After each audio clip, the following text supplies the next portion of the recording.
Friends, അപ്പോൾ നമ്മൾ ഇന്ന് ഉണ്ടാക്കാൻ പോകുന്നത് ഒരു പാലക്കാണല്ലോ ചീര. അപ്പോൾ നമ്മൾ പാലക് തോരനാണ് ഉണ്ടാക്കാൻ പോകുന്നത്. എല്ലാവർക്കും പാലക്ക് അത്ര ടേസ്റ്റ്, ചീരയോടെ ഒക്കെ അത്ര ടേസ്റ്റ് ഇഷ്ടപ്പെടുത്തുന്ന ആൾക്കാരല്ല. അപ്പോൾ നമുക്ക് ഈ തോരൻ ഒന്ന് വെച്ച് നോക്കി ഇങ്ങനെ ഒന്ന് കഴിച്ച് നോക്കിക്കഴിഞ്ഞാൽ എല്ലാവർക്കും ഇഷ്ടപ്പെടും.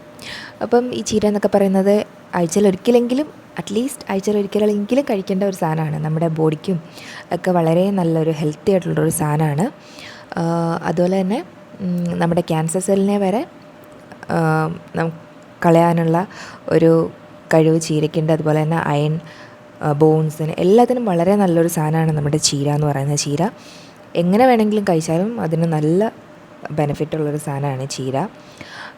അപ്പോൾ നമുക്ക് തോരൻ വയ്ക്കുന്നത് എങ്ങനെയാണെന്ന് നോക്കിയാലോ. നമ്മൾ ആദ്യം കടുക് താളിച്ചിട്ട് നമ്മൾ അരിഞ്ഞു വെച്ചിരിക്കുന്ന പച്ചമുളകും സവോളയും, ഉള്ളി ഇട്ടാൽ കുറച്ചുകൂടി ടേസ്റ്റ് ആയിരിക്കും.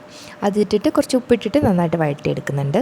അതിലേക്ക് നമ്മൾ ഈ ചീര പാലക്കരിഞ്ഞത്, ചെറുതായിട്ട് അരിഞ്ഞത് ഇട്ട് കൊടുക്കുന്നുണ്ട്. വലുതായിട്ട് അരിഞ്ഞാലും കുഴപ്പമില്ല.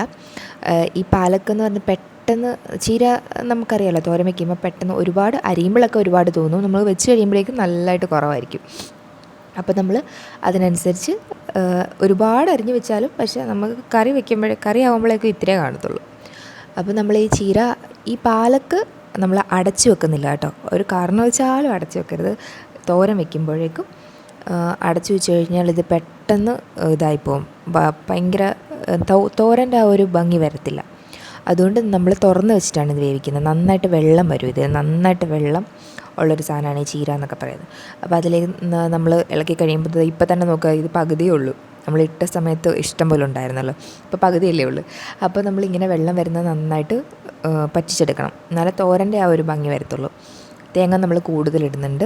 അതുപോലെ തന്നെ തോരനധികം മസാലകളുടെ ഒന്നും ആവശ്യമില്ല. ഞാൻ ആകെ ഇതിലിടുന്നത് മഞ്ഞൾപ്പൊടിയും പിന്നെ നമ്മുടെ പെരിഞ്ചീരകമില്ലേ, വറുത്ത് പൊടിച്ച കുറച്ച് പെരിഞ്ചീരകം, ഒരു 1/4 ടീസ്പൂൺ മഞ്ഞൾപ്പൊടി, 1/4 ടീസ്പൂൺ പെരിഞ്ചീരകം, ഇത്ര മാത്രമേ ഇടുന്നുള്ളൂ. കുരുമുളക് പൊടി ഇട്ടാൽ കുറച്ചൊരു ടേസ്റ്റ് ആയിരിക്കും.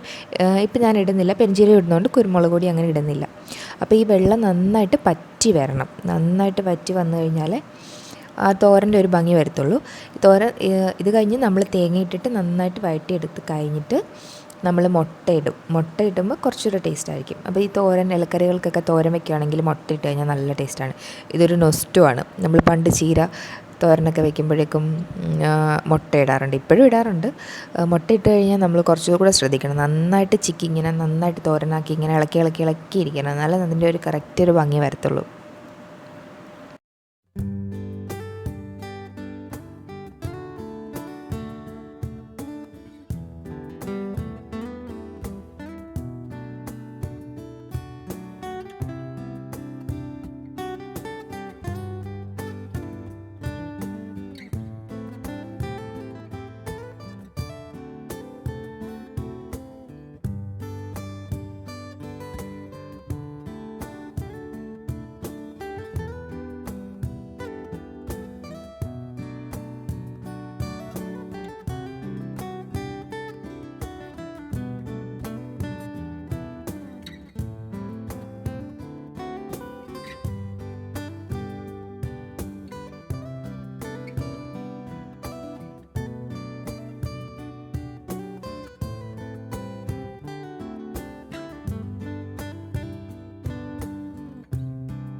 ഇതിലേക്ക് തേങ്ങ ഇട്ട് കൊടുത്തിട്ടുണ്ട്. തേങ്ങ ഇടുന്ന ക്ലിപ്പ് ഇതിൽ നിന്ന് കട്ടായി പോയി കേട്ടോ.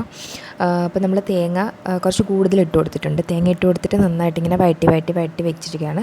എന്നിട്ട് ഇങ്ങനെ സൈഡിൽ നടുവിൽ ഇങ്ങനെ കുറച്ച് മാറ്റി വെച്ചിട്ട് നമ്മൾ ഒരു മുട്ട പൊട്ടിച്ചിട്ട് കുറച്ച് അതിലേക്ക് ഇട്ട് കൊടുക്കുക. അതിന് മുമ്പ് കുറച്ച് 2-3 തുള്ളി വെളിച്ചെണ്ണയോ അങ്ങനെ ഏതെങ്കിലും ഓയിൽ ഒഴിച്ച് കൊടുക്കുക.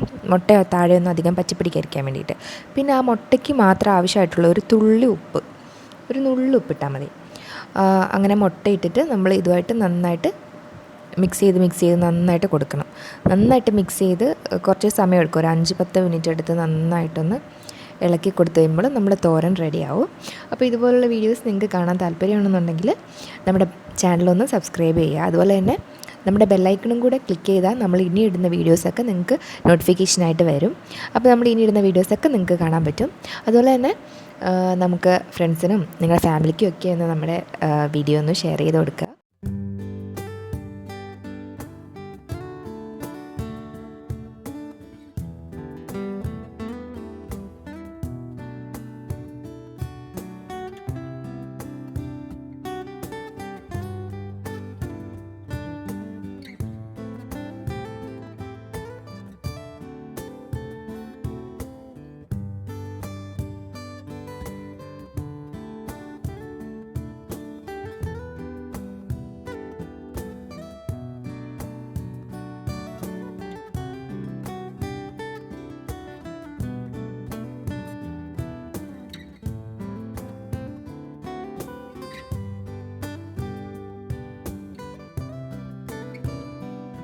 അപ്പോൾ അടുത്ത വീഡിയോ കാണുന്നവരേക്കും ടാറ്റാ.